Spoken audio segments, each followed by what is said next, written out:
fun. I love it. Yeah. So since you probably knew that, hawks are raptors, eagles are raptors, falcons are raptors, what makes them special? What are the adaptations or special tools or body parts that all raptors have to survive? Think about it. I'm looking for at least one of them right now. Yes, ma'am? Beaks. You're absolutely right. Not just any old beak, like a duck or a songbird. What kind of beak? What kind of beak? All the way in the back. Yes? They have a curved beak. That's right, a curved beak, a pointed beak. Do you remember putting up your pointer or index finger and curving it like this? You remember that? That's what a raptor's beak looks like. It's very sharp. Do you remember what they use their sharp hooked beak for? Yeah? To catch the I love that you use the word prey, which means that the animals that raptors eat. Not really to catch. Not really to catch. Help them out somewhere. Yeah? To tear apart meat, that's right. To rip and tear their food like you would use a fork and a knife. Or maybe chopsticks to eat your food. So you remember the beak. What else? What other body parts do raptors have? What other adaptations? A special tool that helps raptors survive. Yes?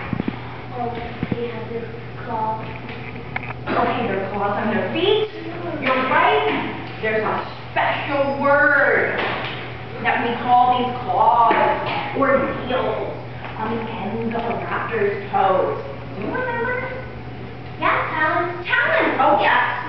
Yeah. And what do they use these sharp talons for? Scratching their head? No, I don't think so. Raise your hand if you remember. Yes? To catch their prey. And I bet you were going to say, and I'm really impressed with all the hands going up, to catch, to grab, to squeeze, and yes, to kill their prey, or those smaller animals that they eat. Wow! Excellent memories. Okay, so you remember those adaptations or body parts. How about, let's see, what about mountains? Right now, you are on a mountain. Your bus drove up most of the mountain. Do you know or remember why mountains are helpful to raptors? Any guesses? Yes? Easily glide, I like that word. Well, you probably remember that mountains help raptors migrate. Do you remember that word? It's kind of like a fourth grade word. Does anyone remember? What does migrate mean? Go to sleep for the winter. Actually, that's hibernate, which sounds like migrate and hibernate. But it's actually something else. And I like that you said winter, because you're right. It does have to do something with winter or cold weather. Let's help them out. Yes, ma'am. Like migrating to go to another part of the world when it's cold out. When it's cold out. And are these birds migrating to get a suntan? Why are they going to warmer places like Mexico? Or maybe even Florida, Puerto Rico, Santo Domingo. Why are they going? Yeah? It'll be easier to find prey. Excellent! High five! Oh yes, that's right. Because you probably know, in Bethlehem, where you live, in the winter time, you're getting cold, you're wearing, what? You're not wearing swimming suits, you're wearing jackets, you're wearing hats. And what happens to water in the wintertime? What happens to water? Yes, sir?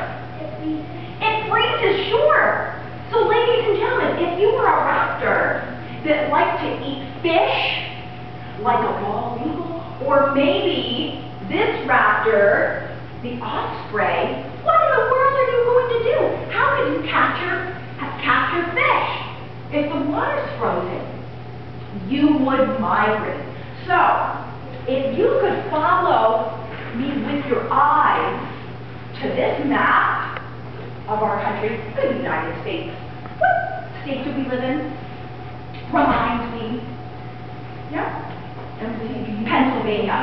So if we look in the eastern part of the United States, where Pennsylvania is located, you happen to notice that there's this orangey brown color, which happens to be a mountain range that starts way up here in Canada, that country north of the United States. And these mountains go all the way down to the state of Alabama. Does anyone know the name? Now here in western United States, we have the Rocky Mountains. Oh, what about these mountains? Go right through Pennsylvania, where we are right now. Kind of a long word, I bet you know. Yeah? The Appalachian Mountains, that's right. So Hawk Mountain, where you are right now, is just part of this long chain. And you know, Bethlehem is pretty darn lucky because you live around South Mountain. And in fact, your school, Fountain Hill, is even more lucky because you have a mountain or a ridge right behind your school where these migrating raptors love to follow these mountains just like a highway where they can open up their wings and get into the warm air, those updrafts, and the thermals, and glide. Excellent, I'm very impressed. Okay, how about this last word? You were at Hawk Mountain Sanctuary. Sanctuary.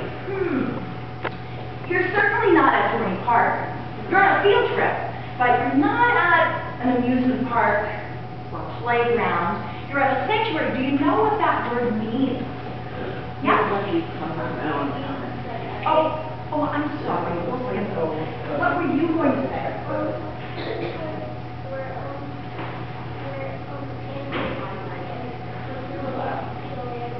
Oh, yes, you're right. A sanctuary is a place where not only animals are protected, but plants are protected, rocks are protected, twigs and sticks are protected. That's right. And I'd like to add something to that definition of sanctuary. At Hawk Mountain Sanctuary, we study things. There are scientists and biologists and teachers that study all kinds of things. And today, when we go out exploring the Appalachian forest, we want you to be able to make some observations. And I hope you're ready for this. Stay seated to help you make observations and study. We would like to allow you the opportunity to use a scientific tool. Now, do you know, these aren't goggles, they're not special sunglasses. Do you know the name of this tool? Binoculars. Binoculars, that's right. So, ladies and gentlemen, your class will now be assigned to your own naturalistic leader. So I'd like everyone to stay seated, and we'll probably take Miss Eisenhardt's class and ask you to stand up and line up, and you will receive your very own pair of binoculars to use for the day. These two classes, just please remain seated until Mrs. Eisenhardt's class is ready to go outside. Mrs. Eisenhardt,